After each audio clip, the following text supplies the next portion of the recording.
woman who held a babe against her bosom said, "Speak to us of children." And he said, "Your children are not your children. They are the sons and daughters of life's longing for itself. They come through you, but not from you. And though they are with you, yet they belong not to you. You may give them your love, but not your thoughts, for they have their own thoughts. You may house their bodies, but not their souls. For their souls dwell in the house of tomorrow, which you cannot visit, not even in your dreams. You may strive to be like them, but seek not to make them like you. For life goes not backward, nor tarries with yesterday. You are the bows from which your children, as living arrows, are sent forth.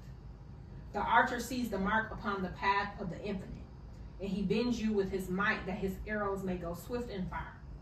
Let your bending in the archer's hand be for gladness, for even as he loves the arrow that flies, so he loves also the bow that is stable." So they can be whoever they're supposed to be. And I did that, like that was definitely, with my ex-husband and I, like, oh, they gotta, you know what I'm saying? We want them. And I think the only thing that we did and said differently was we had this idea that you can be whatever you want to be. You just got to be something. Like, you don't have to go to college. You don't have to, all these things that society says, but you do have to be something. And we're going to be there supporting you to figure that out, but you got to figure that out. You know what I'm saying? So I feel like we make a lot of mistakes as parents because we ain't no book. You know what I'm saying? So if I'm saying it more than one time over and over again, and you still can't get it right, however I respond at this moment is fair because I've given you too many chances. But then is that your fault that you didn't have a boundary of how many chances they get? Because too many is too much. Right. So is it 3 strikes and you out? Is it 5? Is it 7? You know what I'm saying? Right. So not only is there not a boundary, but I have to set boundaries with my children. Mm-hmm. And what does that look like?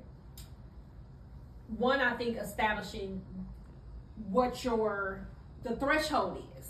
You know what I'm saying? So, and again, I think we talked about like we having this time where you're kind of settled. You know what I'm saying? And you got some routines and some schedules that are activated, so you kind of know what that's going to look like. But I think as parents, we do this all the time. Oh, well, I'm just going to let them do that because it's easier for me, or I can get a nap, or you know what I'm saying, whatever that is. So it really comes with discipline in yourself. Like, this is what this is going to look like. This is how we're going to do this. This is how we're going to, you know what I'm saying? And then from there, now you have a foundation of, now everybody knows what the expectations are.